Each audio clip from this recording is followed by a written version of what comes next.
Okay, ayan, good morning. As usual, kakapit tayo habang nagpe-prepare para sa trabaho natin, no? At ito, ang video natin, meron lang tayong konting kasagutan doon sa nag-comment sa atin, no? At gustong mag-join or sumama sa MCAPS, okay? So, meron kasing mga nagko-comment, nagsasabi na gustong mag-join na mga official or officers sa mga kanilang pinanggalingang grupo. So, kaya lang, ang gusto nila, pagdating dito, official din sila. Or yung hawak nilang tao is, hawak pa rin nila. So, depende sa situation. Kasi, actually, ang pagiging official po ay hindi po basta ganun lang na porket naatasan ka official is official ka na, officers ka na, no? So, di po kasi ganun ka simple lang, no? At siyempre, depende sa situation at depende sa observation ng MCAP sa atin kung mayroon tayong kakayanan talaga na maging pinuno ng isang team, no? Kasi hindi nangangahulugan is galing tayo sa ibang lugar o ibang grupo na official tayo is pagdating dito sa official pa rin, yun pa rin dahil nga bakit? Hindi kasi dito porket kaibigan ka is officers ka na.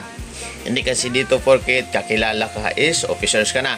Or kamag-anak ka is officer ka na. So depende yon sa kakayanan, no? At siyempre sa abilidad mo kung paano ka mag-handle ng tao. So ganoon lang kasimple yon kasi pag officers ka, may hinahandle kang tao.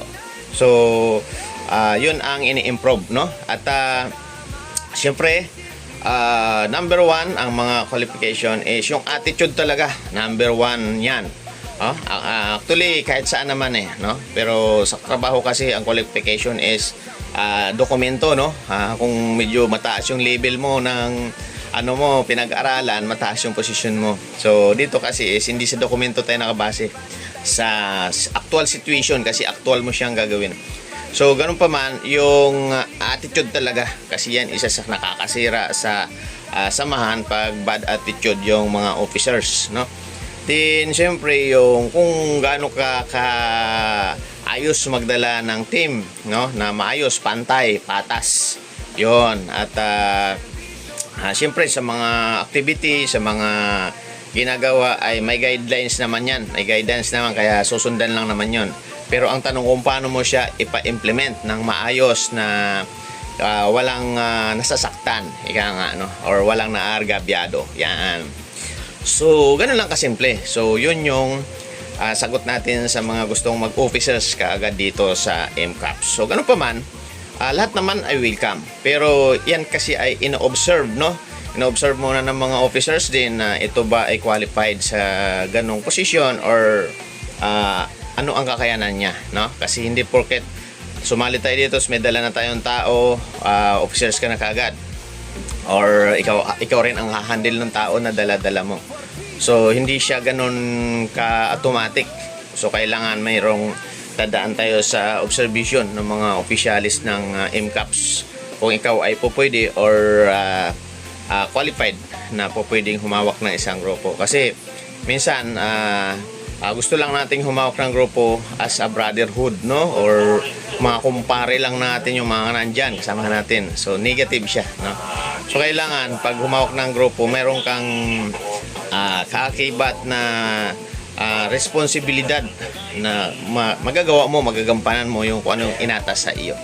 So, ganoon siya ka-simple lang. So, at syempre, yung iba sasabihin na hindi naman naghangad. Pero hindi.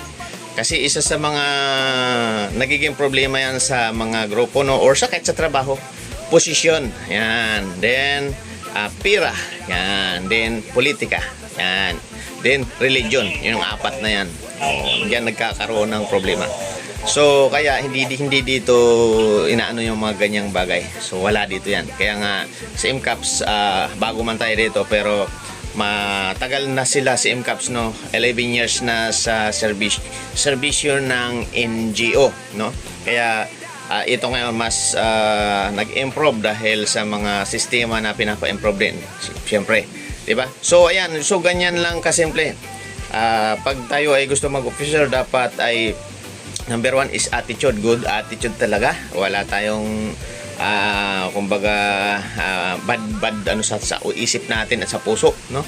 Dahil syempre yung discipline, dahil gaano ka man kagaling, sabihin man natin na galing ka sa iba't ibang lugar, kilala mo si ganito, grupo mo si ganyan, pero kung ang discipline natin is wala, or yung attitude natin is negative, lahat ng kaalaman natin useless yun, negative din yun ang kalalabasan, no? So number 1 talaga is yung disiplina, at saka yung attitude natin is good example, sabi nga nila, sa ating mga tauhan. So ganun lang kasimple yun. So relax, easy, no? Then kumbaga humble, no? Then relax ka lang na makipag-usap sa iyong mga tauhan. Pero normal na tao tayo, minsan di maalis na mainis, magalit ka, or mapagsabihan mo sila, no? Normal yon, kasi nga yun ang papel natin. Okay? So kaya kailangan marunong tayong tumanggap ng pagkakamali, at syempre kailangan marunong tayong mag-apply ng disiplina talaga. Okay?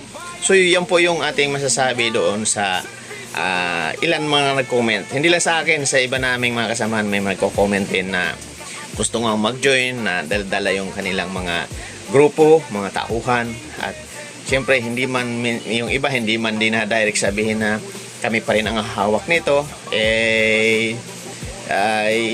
alam namin yun, no? Alam natin yun na yun ang purpose, yun ang pakay. So dito ay pagpasok nyo is ordinary is operative. Then observe, mayroon tayong observation kung sa isang grupo ay sino ang may kakayanan. Yan, sa mga aspirant, alam nyo na, sinabi ko na yan sa Cebu, sa Bicol, may message na ako dyan na wala mang officers ng MCAPS na tumatayo dyan. Dyan kayo mismo, sa inyo mismo magmumula yung pagiging officer sa pamamagitan ng observation kung sino ang may kakayanan na maayos yan.